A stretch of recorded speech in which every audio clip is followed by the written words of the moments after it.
Markiplier's making a movie. Wait, this guy? Oh, God! Yeah, I gotta make the movie poster. So like, what's his real name? Ugh, are you even a real fan? I grew up watching Mark grow on YouTube with his horror game playthroughs and made-for-radio voice. Hello everybody, my name is Markiplier and welcome back to 3 Scary Games. He really contributed to my love of horror because watching him play scary games made me feel like I was along for the ride with him. He made scary feel safe. When I heard he was making a movie, I was immediately inspired to create one of my favorite things in the world, a movie poster. But I procrastinated for over an entire year. Until I thought about why I cared. And the answer is, I'm a huge nerd. Iron Lung is fairly unique in the genre of horror. Humanity has almost completely been Thanos snapped out of existence on Earth and on interstellar colonies, except for a few ships desperately searching for resources. Lawbreakers are punished with suicide missions into oceans of blood, yes, blood, under the guise of research, encased in a failing submarine and hunted by a mysterious blood ocean creature. Now, in order to make a poster for all of that, you gotta understand genre. Obviously, the goal of horror is to make you feel fear, and it's my job as a poster designer to convey that feeling in a single image, tease the movie's plot, and help the movie stand out from the crowd. That by itself is enough of a challenge, but the problem with designing for horror is that so much has already been done. We only have so many fears to tap into, and where do we draw the line between drawing inspiration from others and straight up copying? The solution lies in examining the subgenres of horror. There's body horror, religious horror, sci-fi horror, and more. And even these can be dissected further into their niche subject matter, which is exactly what you need to do in order to get to the specific fears a movie is trying to convey. So, how does Iron Lung fit in? I'm so glad you asked, because by the end you'll understand why I think Mark is making a genius move and choosing Iron Lung to turn into a movie out of the hundreds of other video games he's played. You might be thinking, well, obviously Iron Lung is sci-fi horror. It's in the future, they're in space, they're on another planet. Oh yeah, but like, what's scary about that? What's the fear? I don't... Subgenre. More subgenre. Think of Iron Lung like this ice cream cone. In Iron Lung's case, it's wrapped all over in a layer of sci-fi horror. That's great.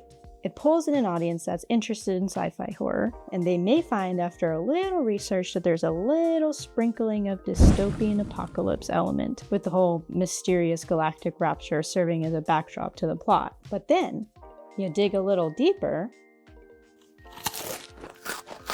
and you find it's not just sci-fi horror, but specifically cosmic horror, lost in space. Then, you go deeper, and you find that it's also ocean horror, for, obvious reasons. Now, with all these overlapping subgenres coming together, what is the core fear that they create?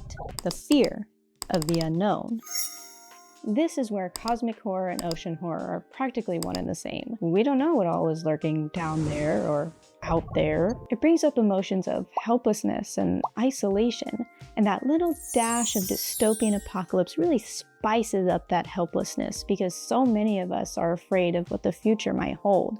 These 3 subgenres come together to form the trifecta of fearing what we don't know, what we don't understand, and what we can't predict. And the cherry on top for Iron Lung is that feeling of isolation amidst that unknown void, and then coming to find out that you weren't all alone like you thought. We've done the hard part and dissected the subgenres of this movie to understand the complexities of the emotion this poster needs to convey.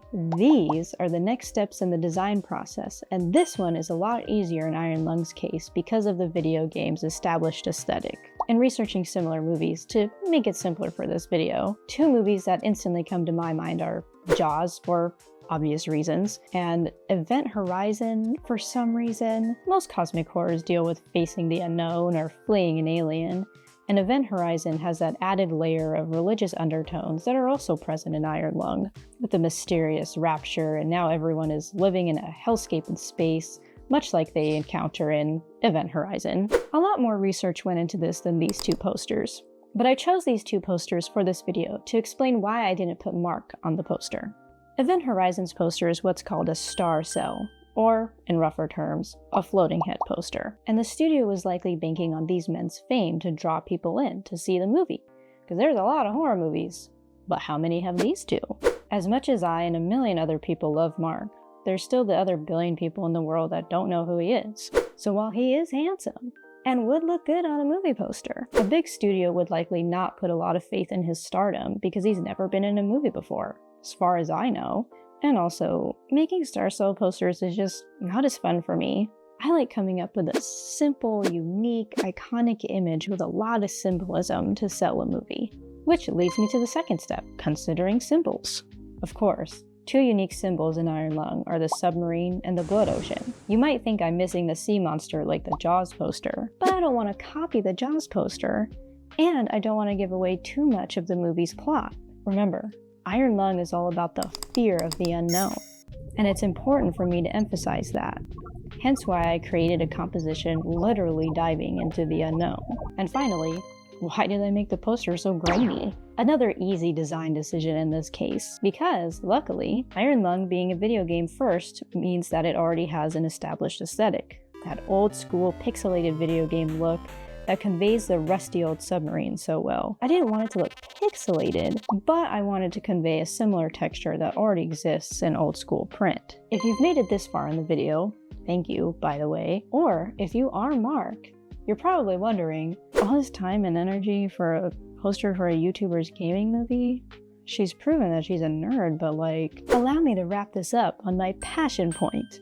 It's frustrating that so much horror feels like copy-paste or just isn't that scary. What I've learned about what makes good horror after years of absorbing movies, TVs, and books is that good horror knows how to manipulate and target our core fears on a deeper level than, say, a giant, ridiculous spider. Good horror is better than that. But great horror reflects the fears of our current society. And timing is often key. Whether he knows it or not, Mark has made a genius move in choosing Iron Lung to make a movie out of, because what major event still haunts us today? The COVID-19 pandemic. Of course, Iron Lung is a completely fictional and pretty wild idea of a future apocalypse. But, as the saying goes, art imitates life. Both of these scenarios share the same core fear.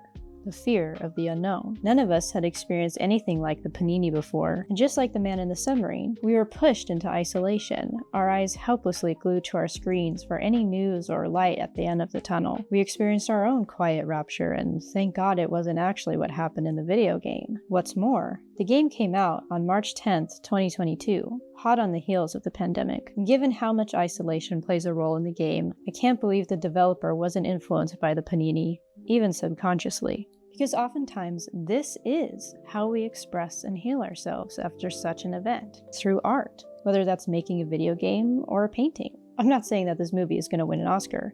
I hope it's good. The relevance of the fears it touches on is smart. And on a more personal note, I find this whole movie endeavor inspiring. I love to see creators branch out and try new things, take risks and see where it takes them. Even though I let this project rot for a year, it was Mark's little updates about his project that got me back in the game. And watching Mark grow from gamer boy to starring in an Amazon Prime show to directing his own movie has shown me that whatever creative ideas you have are worth pursuing. In conclusion, take from this video the design process, the insights about the horror genre, the fangirling over Markiplier, but I hope that this video inspires you to pick up whatever project you have rotting on your hard drive or sitting in your sketchbook, because it deserves to be finished, and who knows where it might take you. If you like this video, don't forget to like and subscribe, and don't forget to tag Mark in the comments. It would be really cool if you saw this.